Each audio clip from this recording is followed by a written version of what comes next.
Hey guys, welcome back to the channel. This is take 2 because I recorded a video and it did not save for whatever reason. It was 30 minutes. I'm absolutely ruined, but it's fine. I'm gonna make a new one just for you guys. It's currently 1 in the morning and I couldn't sleep. And I thought, why not make a video? I had some requests to talk about this book right here, as well as what I've been learning about. So that's basically the video. Disclaimer. I've only read the first book and learned a little bit about it in class, but I am by no means an expert on Aristotle or his ethics. So it's going to be a bit of a confused ramble where I try and offer my opinions and thoughts on it. But bear with me. The first thing I liked about, I thought was interesting about Nicomachean ethics is that this is Aristotle's work that's aimed at the common folk, if you will, the less educated, like an introduction to philosophy. Which, for an introduction to philosophy, it's still quite thick to read. He's very repetitive. He says the same thing over and over, in my opinion. When he's trying to explain something, he just says it in like 3 different ways.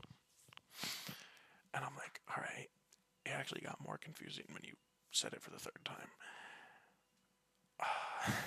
But I've also not read a ton of him, so probably is possibly a fault of my own. But anyways, as far as I understand from Aristotle's ethics, he says every object in the universe has some virtue, which is essentially its purpose. It's every object has a virtue, which is its purpose.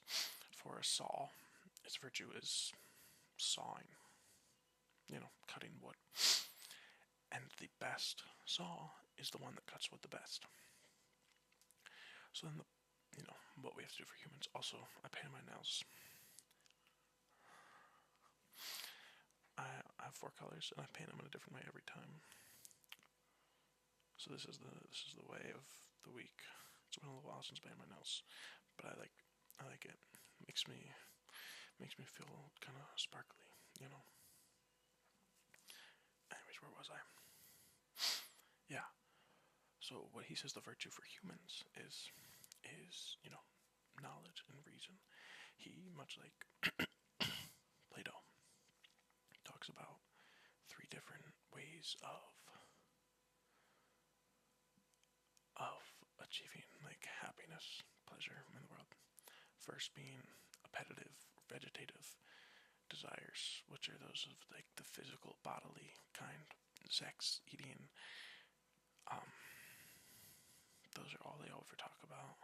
He just like Plato, he used the analogy of cattle eating, gorging themselves all day, and fighting for food to represent people who live like that. He doesn't talk as first lines about it. Then he also talks about honor as a way of finding respect and happiness in your life. But he says the true virtue of humans is our reasoning. We're the only animals. That possess reason and logic. So, in order to be the happiest, we have to master our virtue, which is practicing our logic. Just base thoughts about this. I think it's it's a good moral philosophy, but I don't think that that's the reason for humans' existence, is just to be logical beings.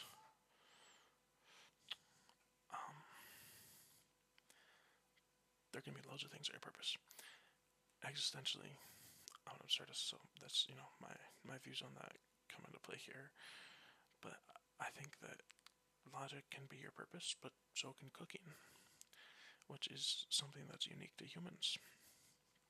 no other animal cooks, but for some reason that's not our virtue, unfortunately. If Aristotle endorsed cooking as your purpose, I bet we'd have a lot better food on the earth right now. You know, just gonna say it.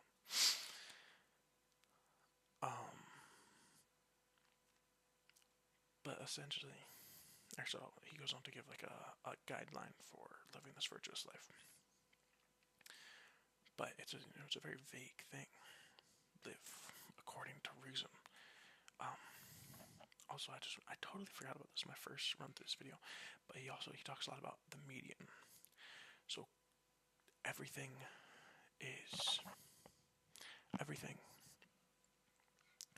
The best of everything is the median. So, courage, that's a good thing. That lies in between cowardice, courage, brashness, carelessness, overconfidence, and it's the same with all things, is what Aristotle says. Again, I don't think that it applies perfectly to everything, but I do actually very much like this idea of, being reasonable. There's a balance in everything. That's so true. Anything in excess can be bad. I don't think that anything in deficiency can be bad, because, no murders is the right amount of murders. But maybe not, because the death penalty. Anyways, that's one part of his ethics that I quite like. The idea of finding balance and everything. But when he is asked to actually define this, it's a different thing altogether, because you can't really. This changes according to the person, according to the situation. So you have to find, you have to use your logic, you have to practice your logic to determine what the correct path in each situation is. And this is, I think he calls this the practical wisdom of determining the correct path towards the virtue. Actually, no, he doesn't call it practical wisdom. Reasoning, determining what you're supposed to do. Practical wisdom is determining how to do that in the real world. And he says the way that you can do this, learning from the examples of others in your society around you that live happy and purposeful and good lives. So you just have to. Sorry, I just thought about if this video doesn't record either, I'm just gonna give up. I'd be so upset. But that won't happen. Anyways, it says the way you learn that is by looking at examples in your community of good people. This could be good, but it'll also be bad, because, in modern society, I'm an American, so I'm going to talk about American things here. But you would expect the person we elect to lead our country would be an example of a good person. However, it's just not true at all. Just like if you look to them as your example of goodness, which, a lot of people do, unfortunately, then you're just, you're going to be led astray, and you're going to focus on the wrong things. And also, how are you supposed to know who the most successful people in your or if the most successful people in your society are happy truly? You can have an outward appearance of happiness, especially in modern society with social media. So many people, judge themselves so harshly against what they see on social media and what they perceive as happy and fulfilling lives. When, behind the camera, they're just normal people with the same struggles as us. So it can be really harmful kind of mindset to try and copy other people. But also, it could be good. It could work out. So that, might be a good thing, but it could also go poorly. But anyways, since this is such a vague, kind of rule set that Aristotle's defined, he goes on to talk about specific examples of this. We didn't read these or really talk much about them. At least the ones in practice, not of character, of action. But I thought, among them, it was interesting, throwing good feasts is a big thing, because in Roman society, that was important. ability to accept minor compliments, personal favorite of mine, is very important to Aristotle. And an interesting question that got raised in class was like, what about someone who is autistic and can't respond well to minor compliments? And the professor was like, well, Aristotle would just say they're vicious for that. Also, I never thought about this until this class, but like the opposite of virtuous vice, the opposite of virtuous is vicious. But vicious in modern society has such a stronger connotation than what Aristotle uses it as. Because vicious is like, brutal and violent, but it's really just not being virtuous. So lying is vicious. Failing to solve a math problem is vicious. Which, is just interesting to me. But then he goes on to talk about virtues of the character. That's where practical wisdom comes in. And that's about where I've gotten, or where we've gotten in ethics so far. We only have a week of school left, so I'm probably supposed to have read more by now. Been quite busy though. I have not been able to read much, unfortunately. But so far, kind of iffy on Aristotle. I think it's solid, but I don't think it's great. It does, and most people don't really try and define ethics. But in this instance, it seems kind of like a what's the words I'm looking for? I know the ethics systems. It seems kind of in between the one where there's a mix of rules and the one where you're supposed to maximize the good in the system. Wow, they're right on the tip of my brain. But I have not learned them in a while, and it's 1 in the morning, and my brain is not functioning at peak capacity. Oh, what are the words? I'm gonna look this up. Ethics systems. Utilitarianism, that's when it's the maximum. And then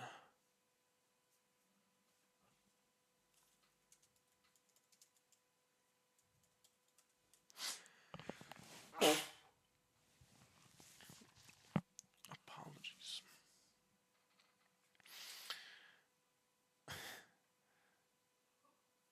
Deontology. It's a mix of deontology and utilitarianism. Sorry.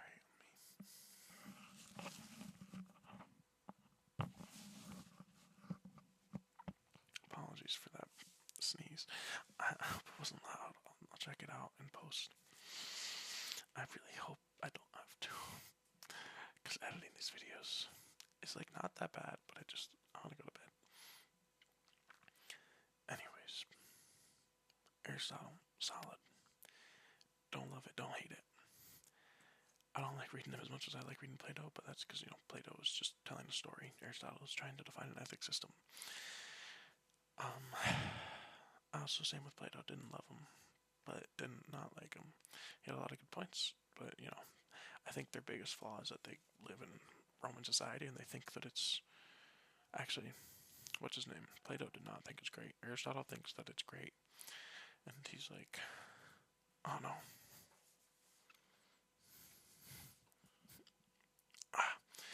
And Aristotle thinks that it's like perfect, peak society. And that, okay, this shit is broken.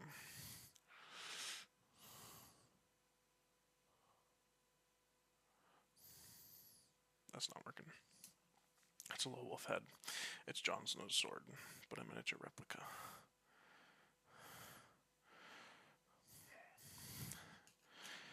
But that's my thoughts on ethics. Now I'm going to tell you guys about my other class, philosophy of reality. I've done 3 units, which are reality, as in like matter, if it exists or not, time, and now the self. So reality, I'm sure most people have heard of these, but I guess not everyone's a philosophy student, so maybe not. But there's representational realism, direct realism, idealism, and skepticism. Those are like the main theories. The realisms is that things really do exist, as would suggest. Representational realism is that there's an object with none of the qualities that I see that underlies the sword. And that object really does exist, but not the matter is, incomprehensible to us because I can see things like it's silver and reflective and sharp and hard and it's kind of cold because it's metal. But there's an underlying object that's just giving off of those features, but it doesn't actually have those features, if that makes sense. Direct realism is that this sword just does exist as I see it. Idealism, I don't know why I keep on going to put it away. Idealism, the idea of this sword exists, but there's nothing actually there because everything is ideas. So I myself am an idea. I'm just interacting with other ideas. This has the idea of sharp and shiny and hard. And to explain why things persist when we aren't, actively looking at them. When I say idea, it more so is a bundle of sense data, which is a kind of an outdated term, but it's just all of the senses, the size, the hardness, the smell, the feel, the color, all of that. Those exist, but there's no underlying matter. And the reason it persists when I don't actively look at it and interact with it is because there is an entity, a God, that perceives all, holds all ideas within him. And then there's skepticism. Essentially, says we don't know, all of these could just be wrong, all these theories. So we can't really accept any of them. For all we know, there's a little demon in our heads tricking us. Favorite of Descartes. Then on to time. Time's crazy stuff. Basically, there's two separate groups. Dynamic theories of time, static theories of time. Dynamic theories of time. Time moves, it flows. There's a present moment that progresses through time. These theories are present. That was pretty loud. I apologize.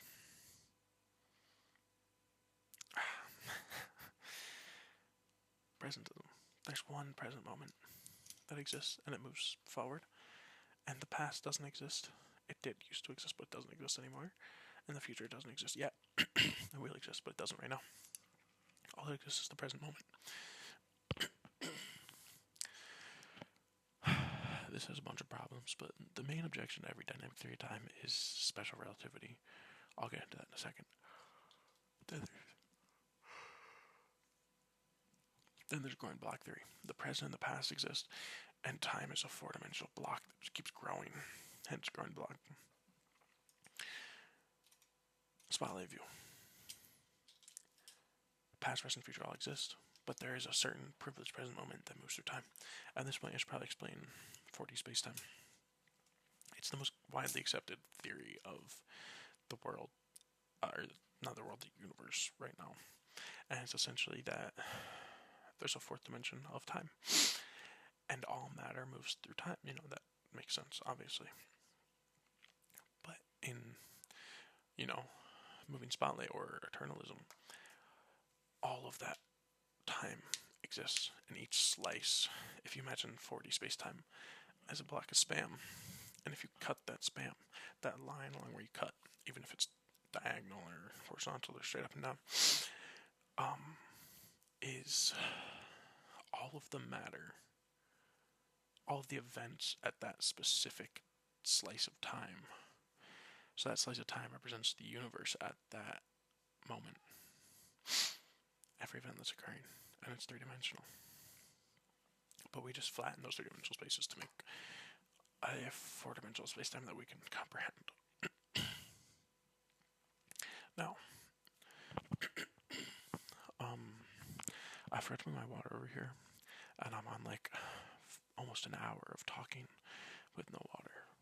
Bear with me. Now we get into special relativity, general relativity, which suggests that all time exists and there's no privileged present. And this is because if you're moving at different speeds, different moments exist with you.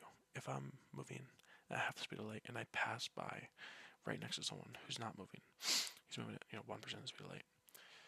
There's a different set of events that are occurring at my time slice than that are occurring at his time slice.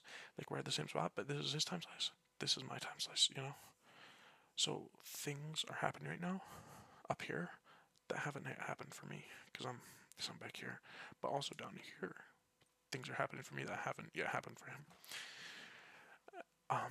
There's a lot of physics that it's actually not that complicated of a theory. It just has to do with the max speed things can travel at the speed of light. But when they emit light at that speed, the light still travels at the speed of light. If that makes sense. So it doesn't matter how fast you're moving, you still emit photons at the speed of light.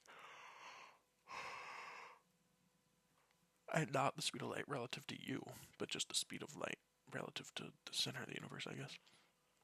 A non-moving point. Which is weird because there's no one set point you can define in the universe as unmoving. Because everything is relative to, like, Earth. And we don't know, Earth is moving. The universe is expanding at all times. So even just a random spot in space is moving. But eternalism is that all of that time exists. There's no privileged present moment. So then it just begs the question, like, why am I here right now? Why are you here right now? Is everyone in the same here right now? Couldn't be, because we're all moving at different speeds. So,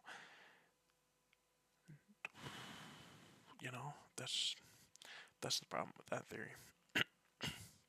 It just doesn't make intuitive sense to us as human beings who exist in time. To say that time isn't flowing, we're just moving through it. Because that means me from 1 second ago still exists, and that person still thinks that they're in the present. All this person is talking, still, this recording of me is still actively being recorded right now as you watch the recording. So that's kind of like it's like after I die, I still exist. There's no problem with dying. I'm still here. I still exist. But what is going to happen to this current consciousness of me when I die? Does it stop? Or do I loop back? Or have I been dying and being reborn in my consciousness at every moment through time? These are all the questions that are raised by eternalism. Then, personal favorite of mine, the idea that time doesn't exist, just change. Because think about it, everything we define time by is change. Days, one rotation of the Earth. Year, one revolution of the Earth. Yeah. And everything is based off those units of time. Or, like, the amount of time it takes for for a light photon to travel this distance. So it's all based on change.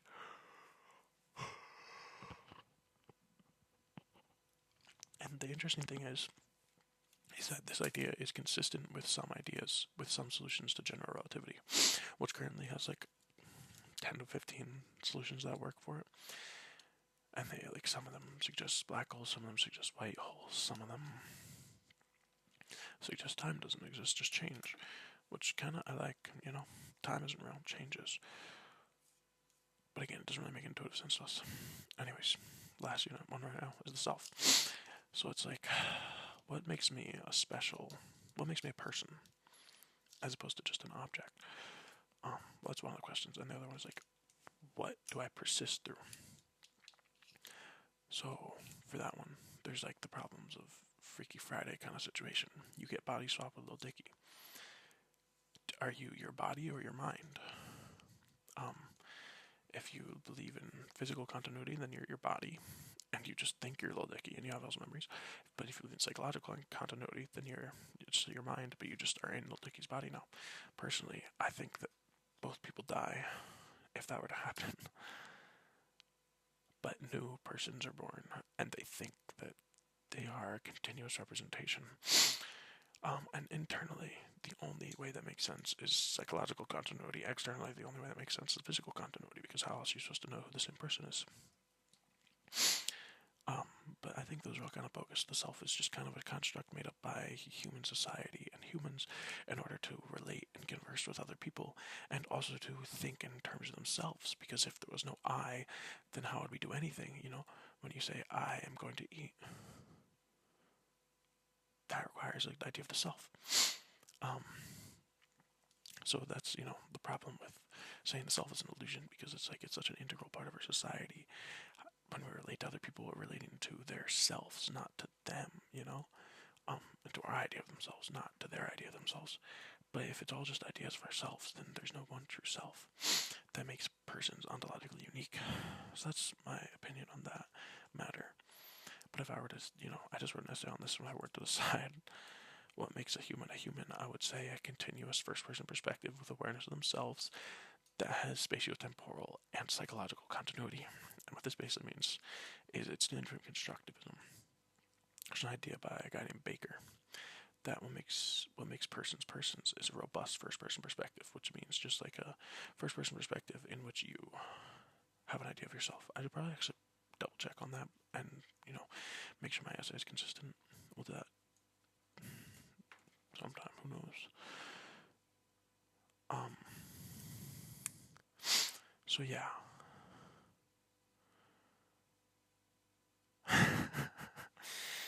So, human adults are human persons because they have a first-person perspective that's continued from birth.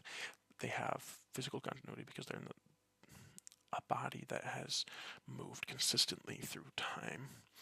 They have psychological continuity because their personality has developed consistently and slowly with no rapid, sudden changes in personality. And they think of themselves as a self. Now, the objections to this, which I wrote on my essay, like a newborn infant would not be a person. I'd say, yeah, they're not. They're still a human organism. They're still alive. They still matter. You can't kill an infant and be like, no, it's fine. They weren't a person. Because not only are they a living organism, and all living organisms should be treated with respect, but also because they are gonna be a person if they live. So, it's not cool to kill a baby. This topic also has a bunch of interesting, what's the word for it? Bunch of interesting insight, I suppose, on abortion, pro-choice, pro-life. I'm not going to get into the political debate, but it's like, I don't really think it matters whether or not you think the organism in the womb is a person or not. I don't think that it makes it. I just said babies aren't persons. So in the womb they're not a person. I don't really think it matters. I think it's rather just a question of at what point is it a living being. But I am pro-choice. I think that it's the mother's right to decide what to do with her body. Anyways, that got real political. But where am I going from here? I'm about to record another 30-minute video, 2 30-minute videos in a row. I'm praying that this one saves. This is my longest video yet. But yeah, that's basically the self. Then there's also when I talk to someone, am I talking to them or am I talking to my idea of them? I think you're just talking to your idea of them. When I go into class every week and I see someone, I don't see my friend as they are. I just see my conception of my friend. But it's an interesting class. I really don't like the professor though, or one of the professors. She just reads off the slides and she presents the other ones in my discussion. He's really cool. My Greek professor, also super cool. Great guy. Talked with him a lot. Anyways, my upload schedule is gonna be fucked in the upcoming 2 months because I have finals and then I'm gonna be in Australia abroad before I leave, so I'm gonna be on vacation and stuff. But thanks for watching. Appreciate you guys. I'm almost at 100 subscribers. I did all this stuff at the beginning of my last video, but I forgot this time. It's been crazy. Thank you guys for the support. After I've uploaded 2 videos recently, I love the comments. Almost at 100 subscribers. I'll try and do something special if we hit that. But no guarantees. I'm going to end this exactly 30, so I've got 17 seconds left. Appreciate you guys for watching. This has been Nathan talking about all sorts of philosophy, not just Nico McKay and ethics.